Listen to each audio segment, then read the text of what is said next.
Hello बच्चों, welcome to Hindi पाठशाला। आज हम पढ़ रहे हैं राम लक्ष्मण संवाद, परशुराम संवाद, पार्ट थर्ड।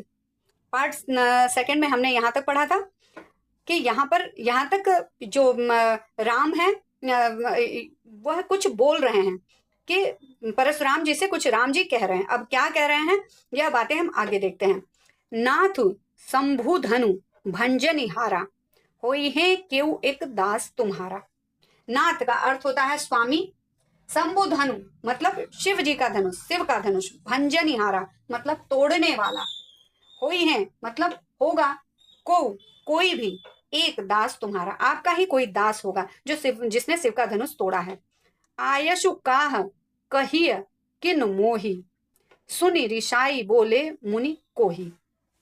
आयसु का अर्थ आज्ञा, काह का अर्थ क्या, कहिय मतलब कहना, किन मोही मतलब क्यों मुझे कह रहे हो, सुनी मतलब सुनकर, ऋषाई मतलब क्रोध, क्रोध में, बोले मुनि को ही मतलब क्रोध में परशुराम जी कह रहे हैं। राम जी की बातें सुनकर जब वो कह रहे हैं कि वह कोई आप ही का दास होगा, तो इस तरह की बातें सुनकर मुनि परशुराम जो है वह ऋषाई, वह गुस्से से भरकर कह रहे हैं। क्या कह रहे हैं, अब इसका अर्थ, पहले इन दो लाइनों का अर्थ समझ लेते हैं।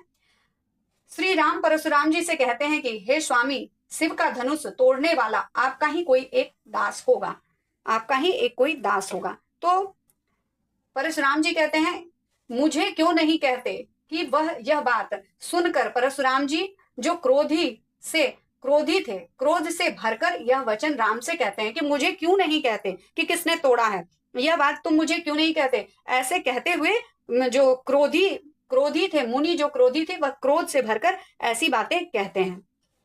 सेवक सो जो करे सेवकाई, अरि करनी करी अरिय लड़ाई।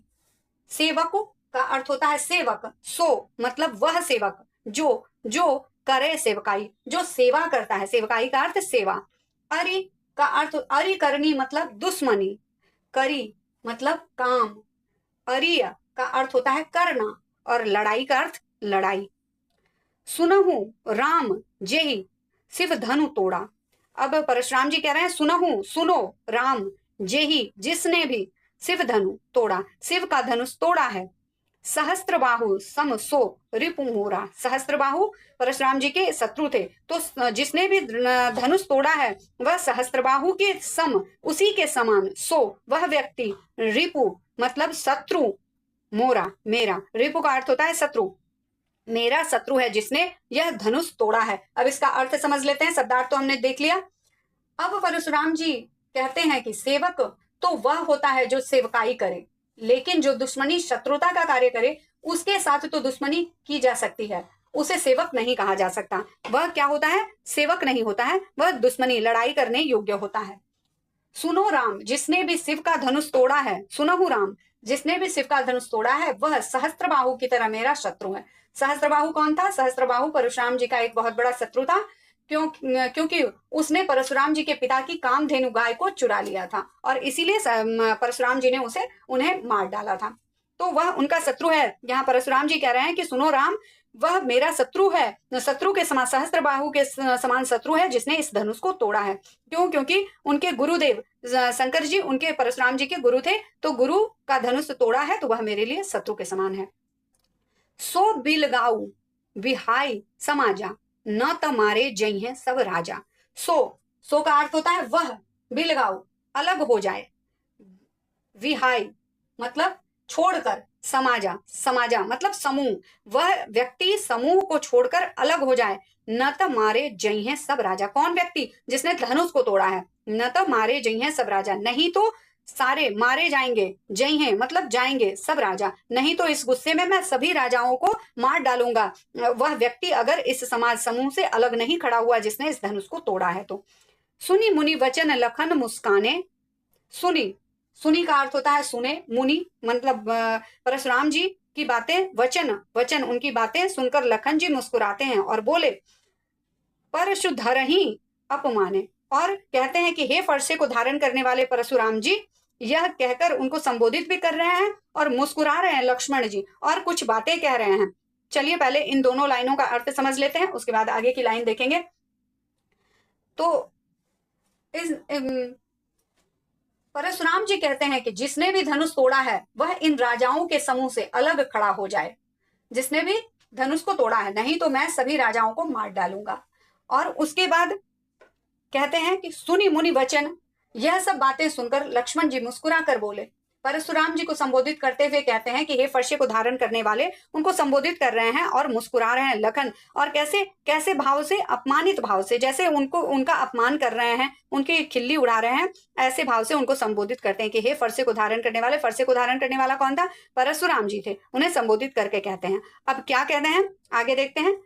बहु धनु ही तोरी लड़िकाई, कबहू ना असी ऋष किन्ही गोसाई। बहु मतलब बहुत से, धनु ही, धनु धनु मतलब तो धनुष, और धनु ही मतलब छोटा धनुष, तोड़ी मतलब तोड़ा है, लड़िकाई बचपन में, हमने बचपन में बहुत से छोटे छोटे धनुष तोड़े हैं। कबहू ना असी ऋष किन्ही गोसाई। कबहू का अर्थ होता है कभी भी ऐसा, ऋष माने क्रोध, किन्ही गोसाई किसी ब्राह्मण ने कभी भी इतना गुस्सा तो नहीं किया, इतना क्रोध नहीं दिखाया। हमने बचपन में बहुत सारे धनुष तोड़े हैं। यही धनु सम ममता के ही हेतु, सुनी ऋषाई कह भृगुपति केतु।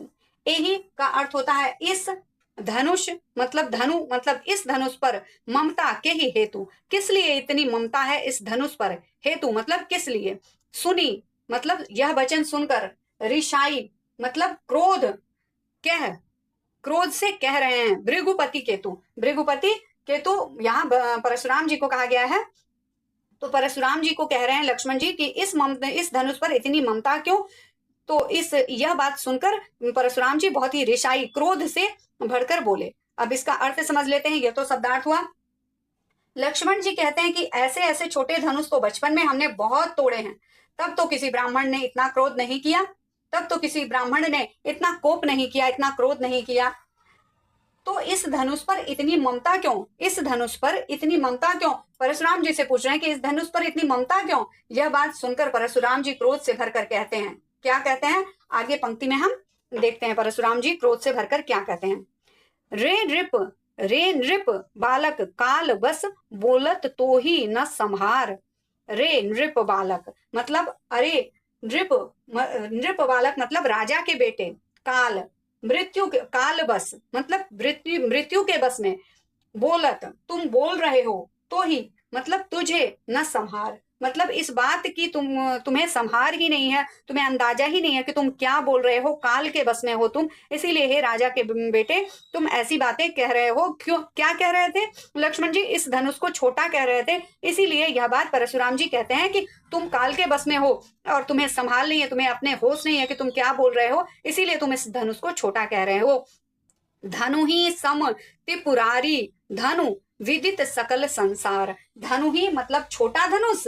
परशुराम जी कहते हैं इसे छोटा धनुष कह रहे हो तुम, सम समान, त्रिपुरारी धनुष के, शिव के धनुष के समान तो कोई भी शक्तिशाली या फिर इतना प्रभावशाली धनुष नहीं है पूरा संसार में। विदित जानता है, सकल संसार जानता है पूरा संसार कि इस धनुष के समान ये त्रिपुरारी का धनुष है, भगवान शंकर का धनुष है। इसके समान संसार में कोई दूसरा धनुष नहीं है। यह बहुत ही शक्तिशाली धनुष है, यह कोई छोटा मोटा धनुष नहीं है। अब इसका अर्थ समझ लेते हैं।